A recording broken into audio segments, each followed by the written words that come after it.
Assalamualaikum warahmatullahi wabarakatuh. Halo semuanya, welcome back to my YouTube channel. Di video kali ini, saya ingin cerita pengalaman saya daftar haji reguler.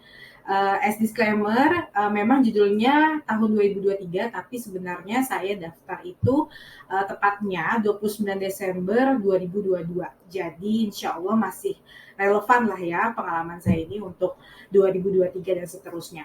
Mudah-mudahan video ini bisa bermanfaat bagi teman-teman yang memang sudah rencana untuk daftar haji reguler di tahun ini. Simak ya pengalaman saya. Jika ada yang kurang jelas, informasinya bisa ditanyakan di kolom komentar, oke? Oke, sebelum saya bahas lebih jauh tentang cara pendaftaran haji reguler, saya ingin sedikit sharing ya tentang perbedaan haji reguler versus haji plus. Mungkin teman-teman pernah dengar haji plus itu seperti apa, dan ini saya cuma sharing sedikit ya secara singkat. Nanti lebih jelasnya mungkin teman-teman bisa googling juga ya. Nah, tentu saja yang pertama adalah biaya haji reguler itu jauh lebih murah. Sebagai perbandingan, sekarang itu haji reguler sekitar 35 sampai 45 juta rupiah. Ini mohon dikoreksi ya kalau saya salah. Nah, haji plus itu bisa 2 kali bahkan 3 kali lipatnya. Artinya bisa sampai di atas 100 juta per orang. Nah, yang kedua, dikelola oleh pemerintah untuk haji reguler, sedangkan haji plus dikelola oleh pihak swasta yang mendapat izin resmi dari pemerintah. Jadi ini juga harus dicek ya. Kebetulan Kemenak alhamdulillah sudah meluncurkan aplikasi Haji Pintar. Nah, di sana ada list pihak swasta yang mendapat izin resmi untuk mengelola haji plus. Nah, untuk haji reguler itu fasilitasnya standar dari pemerintah. Tapi berdasarkan cerita orang-orang ya di sekitar saya, fasilitasnya itu udah sangat oke gitu ya, udah cukup oke.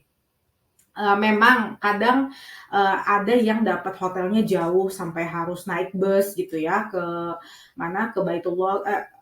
Nah, tapi sebenarnya masih bisa barrier itu ya, halangan-halangan itu masih bisa lah terakomodir dengan baik gitu ya. Nah, sedangkan kalau haji plus itu fasilitasnya bisa di-customize. Artinya mungkin teman-teman bisa pilih hotelnya dekat dengan Baitullah, dekat dengan Ka'bah gitu ya, area Baitullah. Kebetulan saya sendiri dulu sudah pernah alhamdulillah sudah pernah umroh tahun 2017, dan itu hotelnya bisa dibilang dekat enggak, jauh enggak gitu ya. Tapi kira-kira jalan 10 menit lah, 10 menit, 5 sampai 10 menit lah. Nah, sebenarnya sih ketika pengalaman saya umroh ya, hotel jauh itu tidak menjadi halangan karena mayoritas waktu kita tuh akan dihabiskan di area Baitullah gitu ya, di area masjid. Jadi sebenarnya kita tuh pulang ke hotel juga paling cuma ya mandi gitu ya, atau kalau memang nggak nyaman mandi di area masjid, atau mungkin tidur juga bisa sebenarnya gitu di masjid. Jadi sebenarnya hotel jauh pribadi saya ya waktu itu nggak terlalu masalah. Nah, tapi itu kembali lagi ke setiap orang ya, kenyamanan juga ada faktor kenyamanan di situ, mungkin menu makanannya gitu ya. Tapi insya Allah menu makanan juga oke kok, menurut banyak pengalaman orang. Nah, untuk haji reguler itu waktu tunggunya lebih lama, of course. Inilah kalau yang sedang dibicarakan, isu yang hangat dibicarakan masyarakat saat ini, waktu tunggu haji reguler itu bisa sampai 100 tahun di beberapa daerah di Indonesia. Sedangkan masa hidup kita ya rata-rata harapan hidup orang Indonesia tuh 60 sampai 75 tahun lah ya. Nah, ini yang beratnya gitu ya untuk yang membuat orang-orang tuh masih ragu untuk haji reguler atau memilih haji plus. Haji plus tentu waktu tunggunya lebih cepat, itu bisa 8 sampai 10 tahun saat ini ya, menurut informasi yang banyak saya baca, dan saya juga sempat nanya-nanya juga gitu ke pengelola Haji Plus. Nah, tetapi kalau di haji reguler, saya nggak tahu ya kalau Haji Plus ini bisa atau enggak. Mungkin jika teman-teman yang tahu bisa sharing juga di kolom komentar. Untuk haji reguler itu bisa diwariskan. Diwariskan tuh maksudnya begini, kalau misalnya kita umurnya nggak sampai gitu ya, misalnya kita ternyata mendapat estimasi 30 tahun baru bisa berangkat. Dan sebelum 30 tahun itu kita ternyata qadarullah meninggal gitu. Dan itu bisa diwariskan, bisa diteruskan, diganti dengan anak kita, gitu ya. Nah, itulah yang kenapa akhirnya membuat saya juga yakin ya bahwa saya memutuskan untuk daftar haji reguler. Kenapa? Karena insya Allah saya berpikir kalau misalkan umur nggak sampai, seenggaknya saya sudah niat, sudah berusaha gitu ya untuk menunaikan kewajiban rukun Islam yang kelima gitu. Walaupun akhirnya tidak sampai juga, ya insya Allah mudah-mudahan bisa dibadalkan oleh anak saya, gitu ya. Ya mudah-mudahan sih bisa sampai gitu. Dan yang terakhir itu bisa ditarik atau bisa ditutup kalau memang mungkin kita butuh dananya untuk apa gitu ya, itu bisa. Kebetulan ketika saya waktu itu daftar di Kemenak, daftar haji, sempat orangnya itu petugasnya cerita bahwa banyak juga rekening haji yang akhirnya mereka nggak jadi berangkat haji, ditarik uangnya gitu. Karena ya waktu itu saat itu pandemi ya, mungkin orang banyak kesulitan ekonomi, ya sudah mereka tarik, nggak jadi haji gitu. Nah itu bisa. Ini mohon dikoreksi ya kalau misalkan informasi ini salah. Nah, pertimbangan utama tentunya kenapa saya pilih haji reguler adalah selain yang tadi ya bisa diwariskan, yang kedua adalah yang paling utama sih sebenarnya, bukan yang kedua ya, yang paling utama ini yang pertama, dari masalah biayanya. Menurut saya sih ya mungkin bisa gitu ya, saya dan suami daftar Haji Plus, tapi berarti itu menguras keseluruhan tabungan kami ke depannya. Sedangkan kita harus mikirin biaya sekolah anak, ya nggak, makin mahal, terus banyak kebutuhan lain, kita juga harus siapin dana darurat gitu ya. Jadi nggak apa-apa, akhirnya kita mikir ya udah nggak apa-apa kita daftar haji reguler dulu. Kalau kita memang punya rezeki lebih, insya Allah bisa di-upgrade ke Haji Plus. Itu ya. Oke, lanjut ke section berikutnya ya. Persyaratan untuk daftar haji reguler itu apa aja sih? Ini sebenarnya bisa dilihat juga informasinya di aplikasi Haji Pintar. Yang pertama tentunya beragama Islam ya. Yang kedua berusia paling rendah 12 tahun pada saat mendaftar. Jadi waktu itu kan banyak ya di Instagram, di Twitter kayak orang-orang pada asal ngebanyol aja sih, kayak wah kalau daftar haji itu masa tunggunya bisa sampai 50 tahun, berarti anak gue bisa dong didaftarin begitu brojol gitu ya, begitu lahir langsung daftarin haji gitu. Nah itu nggak bisa ya, nggak bisa. Paling karena minimal usia itu 12 tahun. Nah yang ketiga adalah memiliki kartu keluarga, KTP biasa ya, terus akte kelahiran atau ijazah atau buku nikah. Dan yang keenam memiliki rekening atas nama jemaah haji reguler pada BPS BP. BP ini singkatan biaya perjalanan ibadah haji ya. Dan yang terakhir belum pernah menunaikan ibadah haji dalam jangka waktu 10 tahun gitu ya. Jadi kalau misalkan pernah haji, paling nggak harus nunggu at least 10 tahun lagi baru bisa daftar haji reguler. Yang mana menurut saya kayaknya di masa sekarang ini kan antrian udah panjang banget, kayaknya almost impossible ya untuk mengulang lagi haji gitu. Oke, itu untuk persyaratan daftar haji reguler. Oke, langkah yang pertama adalah ketika mau daftar kita harus buka tabungan haji dulu. BPS BP atau bank saya lupa tadi singkatannya apa ya. Pokoknya untuk bank yang bisa menyimpan dana haji itu banyak sebenarnya, nggak cuma BSI. Tapi karena memang saya sudah pakai BSI itu udah lama, ya udah jadi saya ya udahlah BSI aja gitu.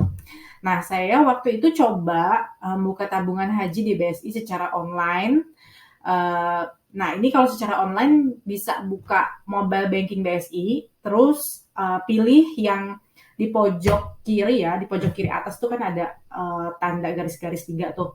Nah, itu dipilih terus kan muncul pilihan menunya, lalu klik buka rekening, kemudian ke pembukaan rekening, pilih tabungan haji Indonesia. Nah, dari situ ikutin aja langkah-langkahnya. Waktu itu awalnya saya daftar buka tabungan haji ini secara online lewat BSI Mobile. Nah, salahnya saya waktu itu langsung naruh dananya itu di tabungan haji, saya transfer dari tabungan BSI biasa saya gitu ya ke tabungan haji, langsung saya transfer. Nah, pas saya buka aplikasi Haji Pintar itu meminta nomor validasi gitu. Saya kan bingung ya, ini nomor validasi apa maksudnya. Nah, terus saya coba tanya melalui CS-nya BSI. Oh, ternyata nomor validasi itu keluar ketika kita melakukan setoran ke tabungan haji. Nah, terus saya tanya, saya kan sudah transfer nih gitu dari tabungan biasa ke tabungan haji. Kok nggak keluar nomor validasinya? Dan ternyata harus melalui pilihan menu bayar. Jadi bukan pilihan menu transfer, tapi pilihan menu bayar. Bayar, kemudian pilih haji dan umroh, lalu setoran awal, masukkan setoran awalnya, gitu. Nah, karena saya sudah terlanjur uang saya masuk ke tabungan haji BSI, akhirnya saya ya udahlah daripada saya pusing gitu ya, karena CS-nya ini mungkin ini bisa jadi masukan ya untuk BSI. CS-nya ini kalau saya tanya jawabnya kayak robot gitu. Jadi saya nggak tahu ini yang jawab tuh beneran orang atau bot gitu ya. Selalu ya awalnya seperti orang, lama-lama kayak diulang-ulang terus gitu. Ya udah saya udahlah capek gitu nanya di CS nggak ada penyelesaiannya secara online, akhirnya ya udah saya datang ke bank. Uh, dan ketemu sama CS-nya langsung. Jadi memang ya seperti itu ya caranya kalau untuk BSI Mobile. Nah, ini sampai sekarang saya belum nemuin sih apa namanya website BSI atau mungkin video dari BSI-nya yang bisa menjelaskan secara detail untuk membuka tabungan haji secara online. Ini correct me if I'm wrong ya, kalau misalkan memang teman-teman sudah melihat informasinya bisa di drop linknya di kolom komentar. Tapi sejauh ini saya belum menemukan informasi yang valid gitu dari BSI-nya mengeluarkan tutorial cara daftar haji secara online.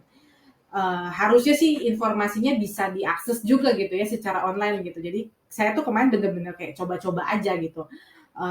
Nah, oke, akhirnya saya daftar melalui CS secara langsung ya di bank.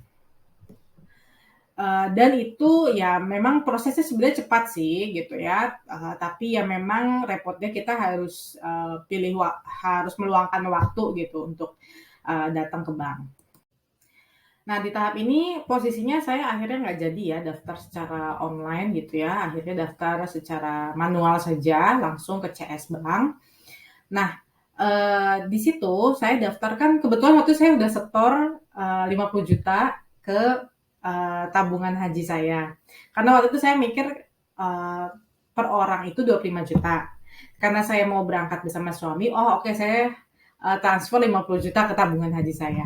Dan ternyata tabungan haji itu nggak bisa ya, satu tabungan haji untuk 2 orang nggak bisa. Tabungan haji itu harus atas nama per 1 orang. Jadi kalau misalkan dalam satu keluarga yang berangkat 5 orang, ya 5-5-nya harus punya tabungan haji. Dan saldo setoran awalnya gitu ya untuk kita dapat nomor porsi, untuk kita bisa dapat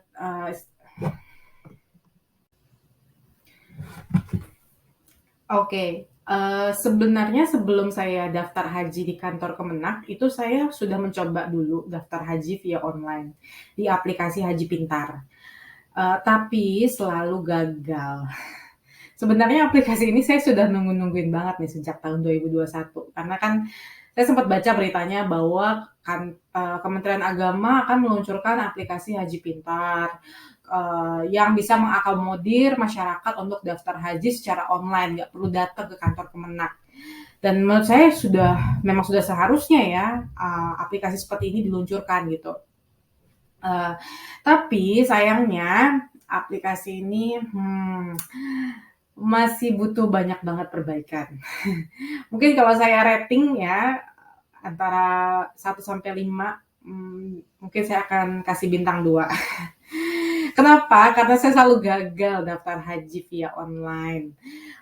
Jadi saya kan udah upload tuh semua persyaratan pendaftaran kayak, upload scan KK, KTP, buku nikah, dan sebagainya. Dan ternyata gagalnya itu selalu di, pas foto. Saya nggak tahu ya kenapa, jadi ketika kita klik pas foto, itu kita nggak bisa upload pas foto yang kita udah punya gitu. Ya kan saya juga punya lah ya, pas foto yang versinya rapih gitu di foto studio ada. Tapi itu nggak bisa di-upload ke situ, nggak bisa di-upload dari galeri gitu. Harus kita foto secara langsung. Oke lah. Nah, foto secara langsung, jadi ketika kita klik untuk ambil foto, itu sudah ada kayak apa namanya template-nya gitu, template bentuk orang gitu ya, template bentuk siluet orang. Jadi kita harus menyesuaikan bahu kita, kepala kita gitu ya, dengan area gambar orang itu. Nah, itu ada seperti itu. Tapi, di situ di aplikasi tersebut, template-nya itu kira-kira sampai sedada, seperut lah ya, gitu. Jadi ya tentu saja saya menyesuaikan mengikuti template tersebut gitu. Tapi ternyata selalu gagal gitu, dari mulai saya coba pakaian formal, sampai ya udahlah saya cuma pakai bergo aja gitu ya, sampai saya casual aja, tetep aja nggak bisa gitu. Dan itu udah saya dan suami mencoba sampai mungkin lebih dari 5 kali ya, berminggu-minggu, nggak bisa juga. Uh, nah, saya kan daftar haji itu buka tabungan haji Oktober. Dan akhirnya saya baru bisa ke kantor Kemenak itu 29 Desember 2022 setelah berkali-kali gagal via online. Dan akhirnya ketika kami dapat cuti libur panjang gitu ya, ya udahlah kita sempetin untuk daftar haji di kantor Kemenak. Nah, ini mungkin masukan juga ya untuk Kemenak. Sebenarnya ini saya mengapresiasi, sudah bagus sekali ada aplikasi seperti ini. Tapi mohon kalau bisa untuk bagian foto tuh bisa upload dari galeri gitu. Dan kalaupun foto langsung itu kayaknya template-nya salah deh. Kenapa? Karena ketika saya tanya nih sama petugasnya di sana, memang masalah isu tersebut sering terjadi gitu. Sampai akhirnya ya mereka memutuskan untuk daftar manual karena gagal terus di bagian foto. Nah itu kan artinya kan memang nggak cuma saya kan yang mengalami isu seperti itu kan. Ternyata banyak kan. Dan apa namanya, kalau kata petugasnya tuh harusnya segini nih, seleher gitu, close up. Ya mana kita tahu gitu kan, karena di template-nya itu ya seperti itu gitu, tidak close up banget gitu.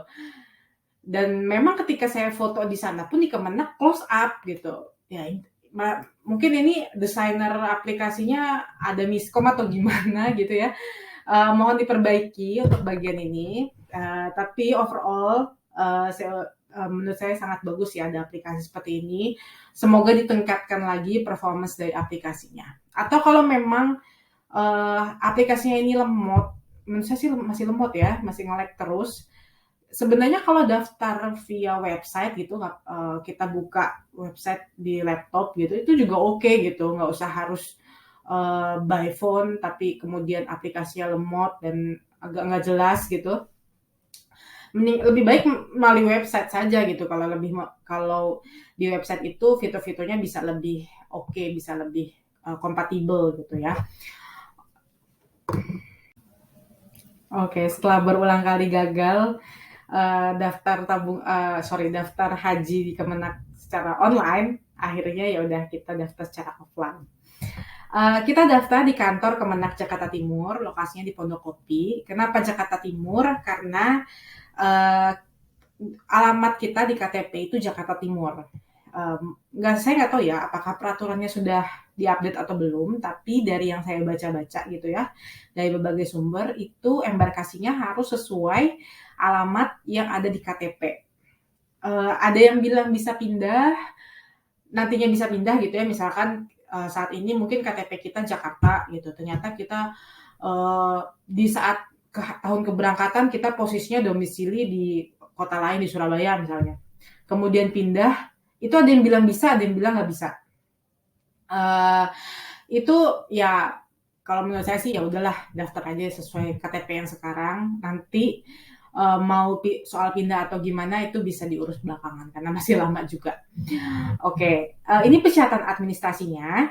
Ketika saya sampai di kantor Kemenak, kita akan dikasih map seperti ini. Ini mapnya gratis, nggak perlu bayar. Dan di sini ada list persyaratan administrasinya apa aja. Yang pertama, lembar validasi bank yang tadi ya, bukti setoran BP yang tadi saya tunjukkan, yang kita terima dari bank. Kemudian fotokopi KTP A4 yang masih berlaku. A4 tuh maksudnya gini, fotokopi KTP-nya itu difotokopi dalam kertas A4 dan bentuknya tuh kayak lebar gitu loh, hampir kayak setengahnya A4. Ini fotokopinya sih lebih baik di koperasinya aja ya, koperasi kantor Kemenaknya, karena petugas fotokopinya tuh udah lebih tahu gitu, udah tahu ukurannya seperti apa. Terus fotokopi rekening tabungan haji, nah ini bisa dari rumah dibawa, fotokopi kartu keluarga, kemudian akte kelahiran, atau ijazah atau buku nikah. Tapi saran saya sih lebih baik kalau misalkan suami istri itu buku nikah aja ya. Kebetulan saya pernah sekali daftar online gitu ya, di antara beberapa kali percobaan yang gagal. Itu pernah yang gagal tuh selain karena foto, tapi selain karena foto juga ditulis alasannya gagal karena saya pertama mencantumkan ijazah gitu. Sedangkan di ijazah saya itu nggak ada tahun kelahiran gitu. Nggak ada tanggal lahir. Nah, pokoknya ini dipilih ya, antara akte kelahiran yang sudah pasti ya, akte kelahiran ada tahun lahir, ada tanggal lahir gitu. Atau ijazah atau buku nikah. Lebih baik sih kalau yang sudah menikah ya pakai buku nikah saja karena sudah ada tanggal lahirnya juga. Nah, untuk pas foto itu 3x4, 11 lembar, 4x6, 4 lembar. Ini akhirnya saya foto lagi di koperasi kantor Kemenak Jakarta Timur. Dan menurut saya agak mengecewakan sih, karena saya tuh nggak tahu si tukang fotonya ini mencetak berapa lembar gitu. Karena ketika dikasih ke kami, kok ternyata banyak banget yang dicetak gitu. Kira-kira dia kayaknya nyetak 2 kali lipatnya lah gitu. Padahal kita butuh 3x4 cuma 11 lembar, 4x6 4 lembar gitu. Ternyata yang dicetak banyak banget dan jadi kita bayarnya tuh mahal banget gitu. Waktu kemarin berdua foto itu 150.000 dengan hasil foto yang ya gitu deh. Hasil fotonya menurut saya tuh jelek. Dan saya juga nggak paham sih kenapa ini harus cetak foto lagi gitu. Karena kan padahal nantinya akan ada tahap di mana tuh kita foto lagi di dalam gitu ya. Jadi ya mungkin bisa dari kantor Kemenak bisa bikin peraturannya diperbaikilah gitu ya. Nggak perlu pas foto terlalu banyak gitu. Kalau mungkin kalau fotokopi oke lah mungkin ya, karena kan kita kalau online itu kan upload, kalau offline ya apa buktinya ya dengan fotokopi, nggak mungkin kan kita kasih aslinya gitu. Nah, cuma yang pas foto ini yang menurut saya tuh agak aneh gitu, karena di dalam tuh kita akan difoto lagi, at the end kita akan difoto lagi gitu. Ini buat apa sebenarnya pas foto? Tapi ya udahlah kita ikutin aja peraturannya seperti apa. Nah, kalau di online itu nggak pakai pas foto kayak gini nih. Ya itu yang saya bilang upload foto, tapi yang saya tuh gagal terus gitu. Itu untuk persyaratan administrasinya. Oke. Alur pendaftarannya di kantor Kemenak Jakarta Timur itu pertama kita datang, saya datang tuh sekitar jam 9. Mungkin karena bulan Desember juga ya, karena udah mau akhir tahun, jadi tuh agak sepi. Saya ngambil nomor tunggu, tapi kemudian langsung ke meja administrasinya, nggak perlu nunggu. Dan di situ saya mendapatkan map hijau yang sebelumnya saya sudah share ya di slide sebelumnya. Dan di map hijau itu kita taruh deh semua persyaratan administrasi kalau yang belum lengkap gitu ya, fotokopi dan sebagainya, itu dilengkapi dulu, kemudian taruh di dalam map, lalu kita submit persyaratan administrasinya. Kemudian kita akan disuruh duduk dulu untuk nunggu verifikasi. Setelah beberapa, nggak lama sih ya, kayak cuma 10 menit gitu ya nunggu, kemudian dipanggil nih untuk verifikasi.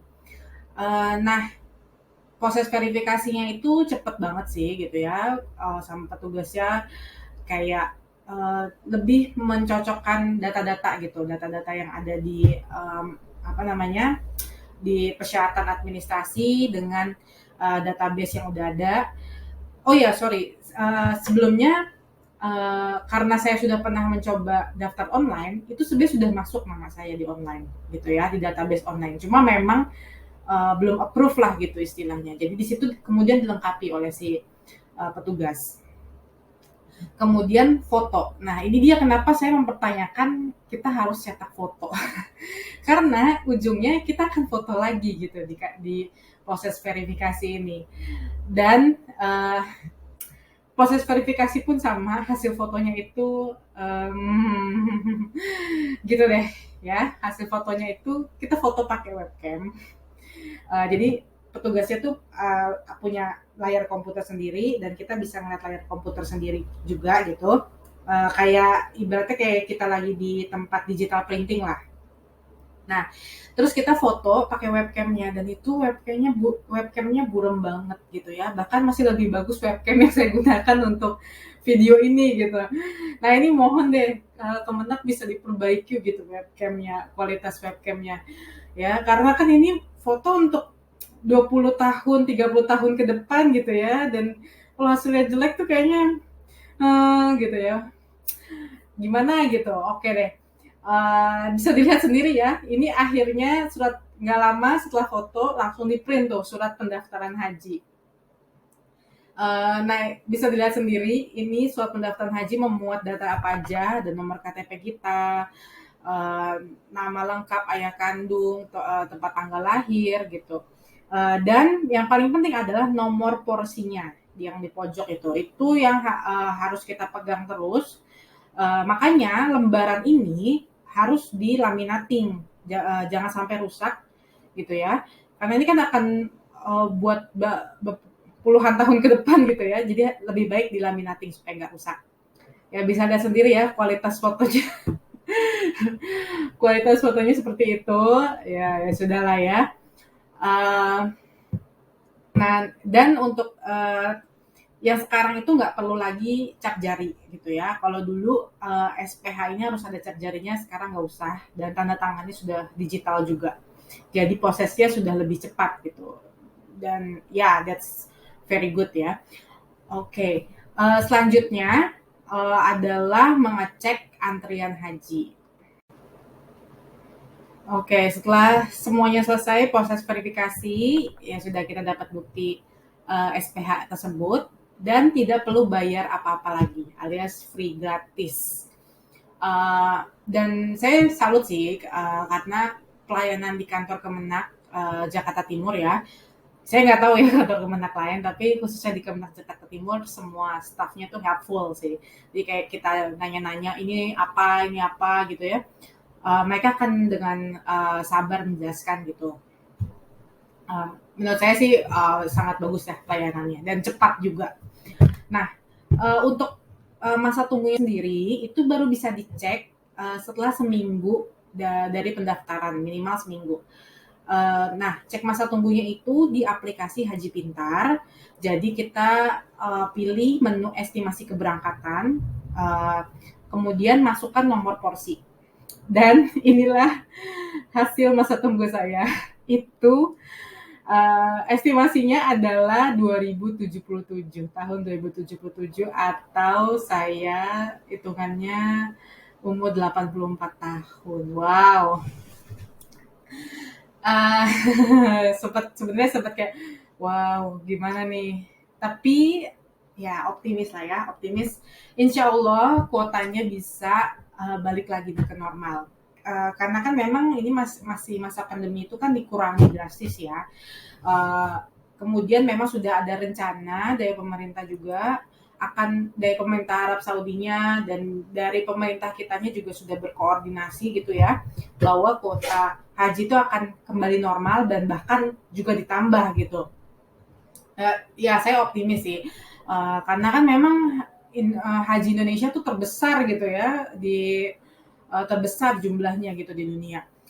Dan bahkan ketika dulu saya umroh tuh petugas-petugasnya tuh pada bisa bahasa Indonesia gitu, saking banyaknya orang Indonesia yang ke sana gitu. Sampai apa namanya, ada disediain lah line khusus, apa namanya, disediain barisan khusus jemaah Indonesia tuh disediakan gitu. Pokoknya nggak nggak terlalu khawatir sih, saya optimis ini bisa maju gitu.